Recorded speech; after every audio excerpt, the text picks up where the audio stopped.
Selamat datang di channel Pemuja Malam. Jangan lupa like, share, and subscribe ya. Terima kasih. Chapter 17. Lebih cocok jadi supir. Memang wajahku wajahnya orang susah, Mbak. Tapi rezekiku rezeki sultan. Lihat, bajuku saja merek apa ini? Hampers apa Pampers? Tuh, lihat, dibeliin sama my wifi ini. Di mall yang gede banget dan luasnya ada sedesa kita. Terus di sana setiap ruangan pakai pace, Mbak. Aku saja kalau diajak ke sana lagi mau sekalian bawa bantal sama selimut, numpang tidur, bahkan hidup pasti betah. Jadi putih lagi. Soalnya sebentar saja di sana jadi kebelet pipis saking dinginnya. Cerita Ojan yang kemudian memamerkan gaya rambutnya. Ini juga potong rambutnya di mall, Mbak. Lah, Mbak, paling banter di salon sebelah. Itu saja gaya di foto-foto update status mirip sosialita. Tak mau kalah Ibu Septi yang terlanjur gergetan kepada Ojan dan mendadak memberinya sindiran rohani sengaja menoyor pria itu. Selalu merasa paling benar pokoknya ya, kamu. Itu kumis dipotong biar enggak kayak lele. Enggak matching banget. Istri secantik itu, masa kamu lebih cocok jadi supirnya? Tapi kumis lele ini kumis pembawa duit, Mbak. Berkah ini, berkah, yakin Ojan. Duit dan berkah kamu ada gara-gara kamu mau kerja, Jan. Gara-gara kamu kerja keras. Jangan percaya sama yang tahayul gitu. Tegur Ibu Septi. Siapa juga yang percaya sama tuyul, Mbak? Memang benar, rezekiku ada karena aku bekerja keras. Masalahnya, wajahku yang jauh dari tampan ini memang sumber rezeki aku sekeluarga. Orang-orang suka dan hobi nyawer aku karena bagi mereka wajahku unik, lucu. Lihat wajahku saja, mereka bilang beban hidup mereka langsung berkurang, yakin Ojan. Nah, orang-orang bilangnya pada gitu karena mereka memang butuh hiburan. Kalau sekelas Mbak yang tiap saat kamu repotin beda lagi. Gerutu Ibu Septi yang kemudian menyuguhkan satu mangkuk penuh berisi sayur bening daun kelor. Ibu Septi sengaja membuat aneka sayur bening 2 jam sekali untuk Suci, agar asi Suci lancar lantaran Arsya minum asinya sangat kuat. Ini yang buat bersihin orang mati kan, Mbak? Jangan dimakan my wifi, nanti kamu didatangi orang mati. Panik Ojan buru-buru menaruh lagi satu mangkok sayur bening daun kelornya ke dekat Ibu Septi. Di sebagian wilayah Indonesia, khususnya desa maupun perkampungan, penggunaan daun kelor memang masih bervariasi. Termasuk di kampung Ojan tinggal, daun kelor memang identik untuk menjadi bagian dari pembersih mayat. Namun tak jarang, daun yang kaya khasiat itu juga menjadi penangkal arwah jahat. Berbeda dengan Ojan. Sebagian orang yang tinggal di perkotaan yang rere tahu daun kelor sangat berkhasiat. Apalagi jika cara masaknya benar, tak sampai digodok, cukup mirip diseduh. Dijadikan minuman semacam infus water juga bagus. Malahan beberapa perusahaan kesehatan sudah mengolah daun kelor menjadi semacam suplemen bahkan obat. Herman kamu Jan, semprot Ibu Septi sambil meratap Ojan penuh emosi. Ojan emosi meratap Ibu Septi berkata, heran Mbak, bukan Herman. Herman itu mantan Wariem yang dipacari sama si Pongah, Fajar, mantannya Mbak. Ibu Septi hanya menggeleng pasrah dan tak mau melanjutkan. Karena ada yang tetap dilanjutkan, image cantik yang ia bangun agar dipuji oleh fans Ojan gagal. Mau antar ini ke Suci dulu, sekalian pakai Ian Arsya bedak beras. Sabar kamu Reh, punya suami kumis lele, ucap Ibu Septi sambil membawa nampan yang ia isi menu makan, lengkap dengan satu mangkuk sup daun kelor. Rere yang langsung cekikikan. Berangsur menjelaskan khasiat daun kelor asal masaknya benar. Ini seger, Dat, ini sehat banget. Mbak Septi pintar masak ya. Imai wifi. Nanti kita jadi mayat panik Ojan. Tapi hanya ditanggapi senyum oleh sang istri. Panas begini kok pada betah molor ya? Adam pun awet banget tidurnya. Nah ini. Binar sama adiknya pun lelap banget. Ucap Ojan yang jadi bosan karena tidak ada kesibukan. Bersama Rere, Ojan mengunjungi keluarga kecil Sepri di kamar. Rere yang masuk lebih dulu. Menatap penuh tanya bayi merah itu yang tengah dilumuri bedak cair. Wanginya seger. Mbak, kencur. Ada jeruk purutnya juga. Ya, lirih Rere sembari duduk di hadapan Suci. Wangi apaan, my wifey? Ini sih bau tai, busuk gitu. Oh alah. Apa ini bedak bayi yang bikinnya dari beras merah yang direndam sampai busuk mirip mantan gebetan yang suka PHP? Timpal Ojan dan sudah langsung dicubit oleh Rere. Lain dengan Rere, Suci malah jadi ngakak. Alasan mantan gebetan kamu terasa busuk dan hanya Kang PHP karena sekadar menganggap kamu saja. Mereka enggak, ucap Sepri yang baru datang sembari membawa popok dan pakaian kering dari jemuran. Semuanya pakaian kering satu keluarga kecilnya. Sepri masukkan ke keranjang khusus berwarna biru telur bebek. Setelah sempat manyunkan bibir, Ojan berkata, enggak apa. Beneran enggak merasa rugi. Toh sekarang, aku punya istri secantik bidadari. Ini saja niatnya Allahumma pamer bojo. Biar mata mereka pada ijo. Lihat istriku yang manisnya mengalahkan kelapa ijo. Suci yang sedang membaluri tubuh Arsya menggunakan bedak beras yang dicairkan. Jadi sibuk menahan tawa. Yan, kamu ngomongnya agak direm. Kasihan istriku ada jahitan bekas lahiran kemarin. Tegur Sepri yang sudah langsung bersiap melipat setiap pakaiannya di tempat tidur sebelah.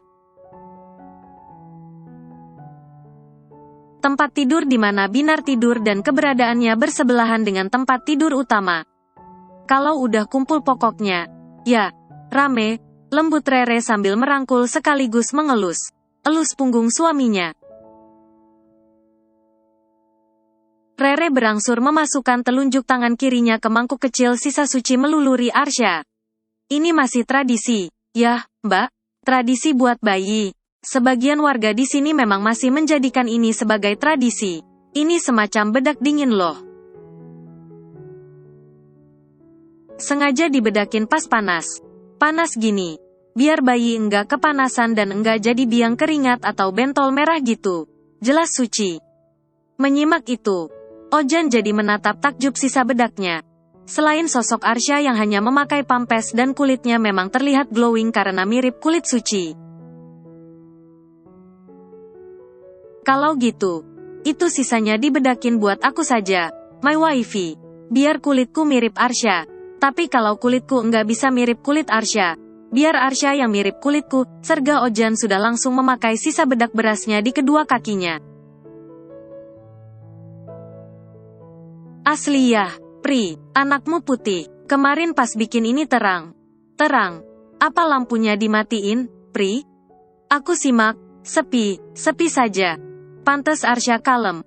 Wong bikinnya juga diem, ucap Ojan di tengah kesibukannya melumuri kedua kakinya dengan bedak yang tersisa. Entah sudah berapa kali, Rere mencubit perut Ojan agar suaminya itu jauh lebih menjaga omongan. Beruntung, tampaknya Suci sudah terbiasa dengan mulut Ojan yang lebih sering beloknya ketimbang lurus. Gimana kami enggak diem? Kamu saja nungguin di depan pintu sampai ketiduran. Berasa dalang yang mengarahkan wayangnya, ujar Sepri sambil melipat selimut bayinya. Asal kamu tahu, Re, pas kami malam pertama, beneran ditungguin di depan pintu itu, ucap Sepri menceritakan secara detail. Setiap ucapan yang Ojan bisikan ketika menunggui Sepri dan Rere menjalani malam pertama. Lah salah siapa? Pas kami malam pertama, kamu enggak ngintip juga. Balas Ojan dengan entengnya. Lah, dikira aku kurang kerjaan atau malah kurang waras kayak kamu? Balas Sepri tak kalah enteng. Balasan Sepri malah membuat Ojan menatapnya dengan mengejek. Sepri sewot gitu karena bakalan libur enggak banting duren selama 40 hari kayaknya. Hahaha. Kedua wanita di sana hanya cekikikan, membuat Binar maupun Arsya terbangun karena obrolan antara Ojan dan Sepri terbilang ramai. Setelah akhirnya Adam bangun, Ojan berinisiatif membawa keluarga kecilnya maupun Binar jalan. Biasanya kan aku yang selalu dimomong, diajak jalan sama kamu, Pri. Sekarang giliran aku yang ajak anakmu plesiran, ujar Ojan sudah langsung menyisir rambut Binar. Memangnya mau plesiran kemana dan pakai apa? Tanya Sepri memastikan. Karena yang ia tahu, Ojan tipikal yang tidak paham jalan. Paling jauh ya main ke rumah Mas Aidan sekaligus pasar terdekat. Pakai mobil lah, my wifi kan pinter nyetir, mau jalan kemana? Terserah mereka, aku cukup jadi barang saja, balas Ojan dengan santainya. Kebiasaan, selalunya jadi barang, asal kamu tahu ya, Re, suami kamu, sudah jadi kebiasaan kalau bonceng motor wajib di depan kayak bocah. Enggak di aku, enggak di Mas Aidan, Azam, maupun Akala. Yang bikin aku geli itu alasannya. Katanya takut dijilat setan karena saat itu, dia masih perjaka, cerita Sepri. Suci sudah tertawa sampai menangis layaknya Rere. Meski tiba saja, Rere juga teringat kenyataan Ojan yang memang pernah minta dibonceng di depan menggunakan motor, kepadanya. Ternyata memang sudah kebiasaannya Mas Ojan. Pantas. Batin Rere tetap tertawa. Sepertinya kalau ke yang lain, termasuk ke Mas Sepri, Mas Ojan memang semenyebalkan itu. Namun saat kepadaku dan Adam, Mas Ojan beneran jadi rasa superhero. Pikir Rere yang juga pamit ke kamar membawa Adam untuk siap sebelum pergi plesiran. Mbak Binar ganti baju ya, bentar mama ambilkan. Suci berangsur meninggalkan sang putra di tengah tempat tidur. Ini beneran anakku mau kamu ajak plesiran? Tanya Sepri sampai berdiri dari duduknya. Ia menatap tak percaya Ojan. Iya, masa ia ditangis? Balas Ojan sewot yang juga pamit karena akan turut mengajak Eyang Fatimah. Aku mau ajak Eyang Fat. Meski sekarang belum plesiran ke Kanada. Heboh Ojan layaknya anak kecil. Bahagia rasanya karena untuk pertama kalinya, akhirnya ia akan mengajak orang yang sangat berjasa dalam hidupnya. Jalan menggunakan uang hasil jerih payahnya. Ini tipuan buat acara vlog ya, Yan? Seru Eyang Fatimah tak percaya. Begitupun dengan Ibu Septi yang juga tidak percaya. Barulah ketika Rere, Adam, dan Binar berbondong turun dalam keadaan necis. Sepri sampai ikut mengantar. Akhirnya Ibu Septi maupun Eyang Fatimah percaya. Mbak Septi enggak usah ikut. Jaga cucu. Hahaha. Heboh Ojan mengajak Adam maupun Binar untuk menirukannya. Hingga suasana di sana benar heboh. Memangnya mau diajak jalan kemana? Pakai apa? Balas Ibu Septi sengaja menantang. Meski hanya tahu Ojan mengajak Binar dan Eyang Fatimah liburan, ia sudah langsung merasa sangat bahagia. Terlebih biar bagaimanapun, itu menjadi kemajuan yang sangat positif. Pakai mobil, yang nyetir my wifi, nanti jalan keliling, mantai, bakso apa mie ayam pongah ke mantannya mbak. Ngemal juga, hahaha. Cie keingat mantan. Mas Andri nih, Mbak Septi mas. Katanya kangen si Pongah Fajar. Heboh Ojan sampai berteriak hingga Ibu Septi tak segan membekapnya. Jangan bahas mantan Mas Andri gitu. Gitu cemburunya lebih gede dari gaban. Bisik Ibu Septi. Cimiwi, tanggap Ojan tetap heboh. Abis ini, kemana, Mas? Belok kiri. Apa bagaimana? Tanya Rere yang mengemudi dan mengawasi sekitar dengan saksama. Ojan yang duduk di sebelah Rere, tak kalah bingung. Ojan sibuk menatap layar ponselnya. Di tempat duduk penumpang, Eyang Fatimah yang duduk di Apit Adam maupun Binar berangsur menunduk loyo. Dari tadi belok kanan belok kiri. Enggak sampai. Kita bahkan melewati jalan terpencil gini. Ini mah bukan liburan, tapi tersesat ramai. Mendengar komentar Eyang Fatimah, keempat orang di sana termasuk Adam maupun Rere yang tipikal pendiam, kompak tertawa. Ini kita disesatkan sama Google kayaknya ya. Nah kan, suruh belok kiri lagi. Padahal itu kuburan. Geblek ini, ngapain belok kiri jelas. Jelas sebelah kuburan, kesal Ojan. Di sebelah Ojan, Rere yang menyetir makin lemas karena tawanya. Ah, Yan, ini kuburan mbahmu. Dari pulang, kamu belum nyekar kan? Pantaslah kamu diarahin ke sini. Ucap Eyang Fatimah mendadak melow. Eyang Fatimah melongok keluar yang merupakan hamparan makam tempat peristirahatan terakhir di kehidupan. Detik itu juga, rasa kesal termasuk tawa, menjadi digantikan duka. Khususnya Ojan. Pria itu terlihat sangat sedih sekaligus nelangsa.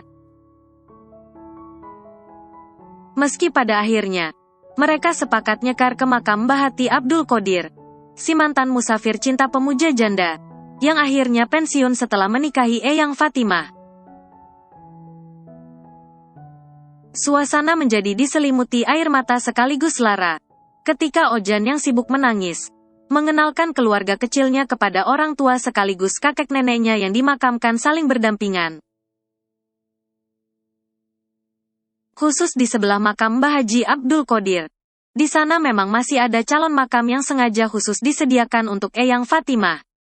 Saking dalamnya hubungan mereka, meski keduanya tidak berjodoh dari awal saat sama muda, dimakamkan pun, keduanya sudah berencana untuk saling berdampingan. Ibaratnya, kini Eyang Fatimah hanya tinggal menyaksikan Ojan dan Sepri bahagia dengan keluarga kecilnya. Bersambung.